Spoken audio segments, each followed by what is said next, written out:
All right, guys, welcome back into another NFL DFS video. My name is Eric Polzin with 905 Sports. Going to be breaking down this Week 9 Monday Night Football game.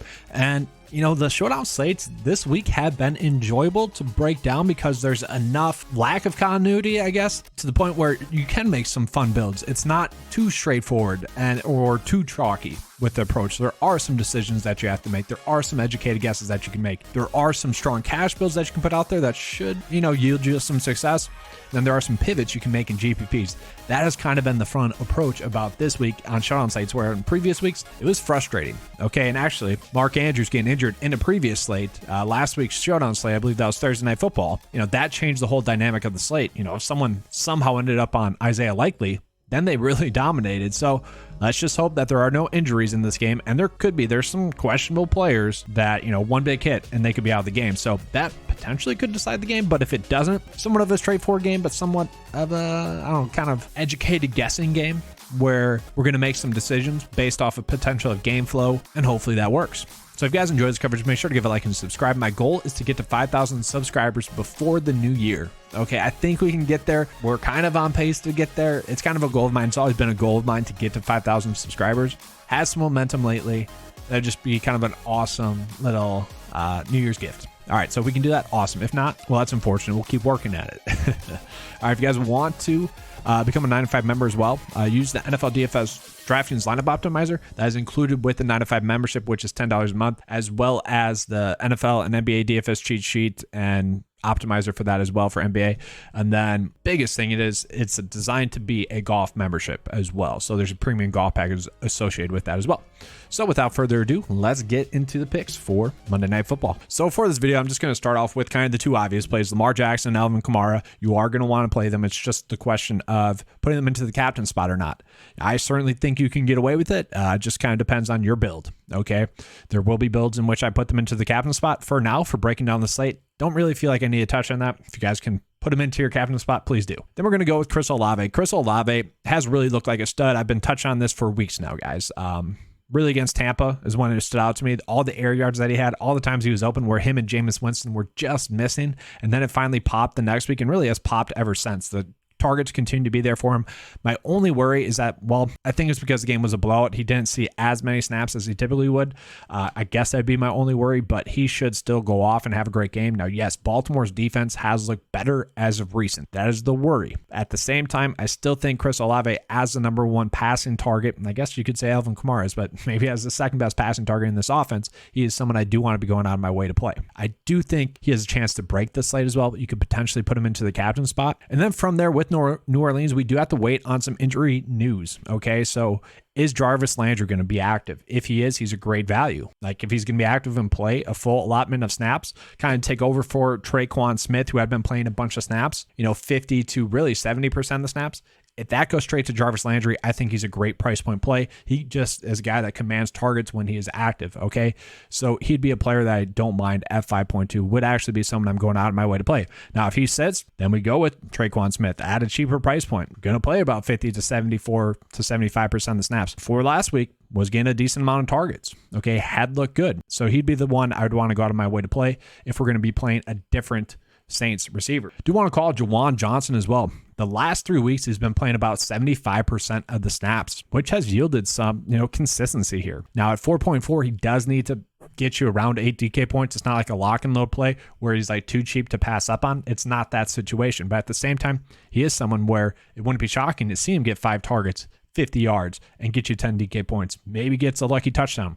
That is certainly within the realm of possibilities. And it would kind of be a nice little play, I think, in the sense that the defense will be keying in on Chris Olave. So maybe someone like Juwan Johnson, who's playing a lot of snaps, becomes a sneaky tight end play for you. Then from there, Taysom Hill, kind of just a guessing game. Really, it's are they going to be inside the 5-yard line or not? That's really the question there. I don't know. Andy Dalton, I don't really want to play just because Baltimore's defense has looked a lot better. And I do think a lot of people are going to see that 25th best matchup, and they're going to try to play more of Andy Dalton than they should.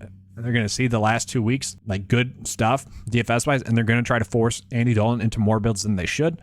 Like, yes, 15-20% ownership on Andy Dalton in case he does have a really spectacular game, sure, but don't go out of your way to like force him into your build. So from there, with Mark Andrews out, we did see Isaiah Likely actually come in and play the most snaps out of any player. He has been someone that during the preseason we loved, okay, and kind of during the preseason it was like, man, they're going to have to find a way to get this guy in the field frequently during the NFL season.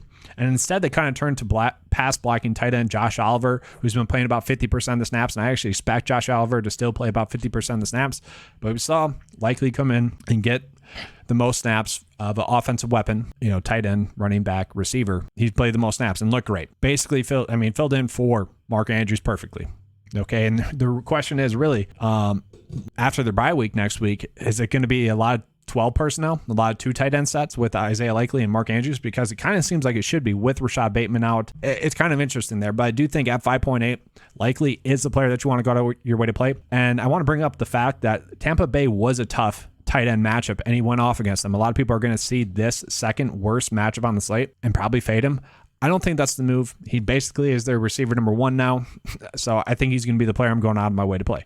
I do think you can play him in the captain spot as well. And then from there, let's just break down the running back room. I guess we got to touch on receivers as well, but I'll start with the running backs.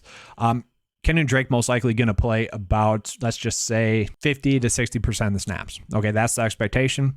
That's what he's done a few times now where he's had to be the lead running back. Gus Edwards is doubtful.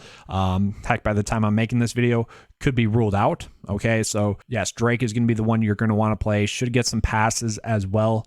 One strange thing was that Cleveland game. Got 11 touches and only 5 yards. It was weird. It was the best matchup. And then against the Giants, dominated. Against Tampa, looked really good. So kind of weird there.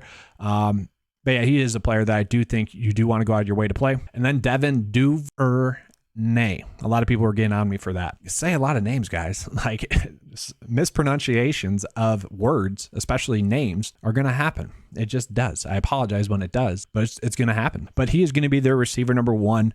I don't think you need to force him into your builds. He's a guy that can break a big touchdown. He has looked very good thus far this season as well. Like, wouldn't it be shocking to see him have a good game? But it's also not a play in which you need to go out of your way to play. I certainly don't think so. The question is, like, who are they going to turn to? Demarcus Robinson had practice on Friday, then missed practice on Saturday. Is he going to be active to play? That is the biggest question. We don't know. If he sits, someone like James Prochet becomes a great play, and then they're going to be forced to activate Deshaun Jackson as well, who at $300 could be someone you're looking at. But James Prochet, he's been a player that I liked this whole year. He was also one of those guys that really popped and had a good preseason. It seems like every preseason, he's someone that's getting hyped up in camp. Okay, and it just hasn't come through across the field, but he is certainly someone I do think you can play. I do think he can get 5 targets and, be an asset to your DFS build. And that's especially if Robinson is ruled out. He'd be someone I want to look at. And then Jackson, I will point him out, $300, yes, or $200 could be someone you play. Not exactly someone you want to play though, like more or less. Oh, I'm under $1,000. There's no one I love. Jackson's activated. Maybe, maybe he catches a deep ball like Duvernay has done. Like maybe you go that route. I said that wrong. Duvernay. Man, it just doesn't roll off the tongue, guys. It is what it is. And then from there, I do like Justice Hill a decent amount. Justice Hill has looked really good thus far this season. It's just he's made some mistakes, a fumble, some missed blocking assignments. But the big play pops are there. Like if he busts a touchdown, it wouldn't be shocking. Like he has looked great and they're using him correctly. With Gus Edwards out, they don't want to give Kenyon Drake too much work. I do think Justice Hill will get about 30% of the snaps, and maybe that'll be enough for him to hit value at this price point because it wouldn't take much. And maybe we can get a couple of catches out of him. So let's just give you guys a first look build, and then I'll begin out of here. All right, so here's a build that I'm looking at. I'm hoping that, Demarcus Robinson's ruled out, and I'm hoping, I shouldn't say hoping, but for DFS purposes, I want Demarcus Robinson to be out, and I want Jarvis Landry to be out. Then this lineup with James Prochet and Traquan Smith is actually a pretty solid base floor build, a high floor build. Likely should get targeted a decent amount.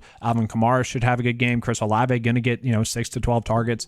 It should be a decent build for you. Obviously, there's a bunch of different lineup paths that we can go with. I'll try to give you guys one where I'm fitting Lamar Jackson into the captain spot. So here's another one. It's decent. I like it a decent amount. Traquan Smith, once again, hoping that Jarvis Landry doesn't play. Then you got Justice Hill, who you're just trying to hope to get that pop play, but we know we're making that educated decision, hoping to get lucky. We know that, okay? It's not like a lock and load play. Likely should be a good play.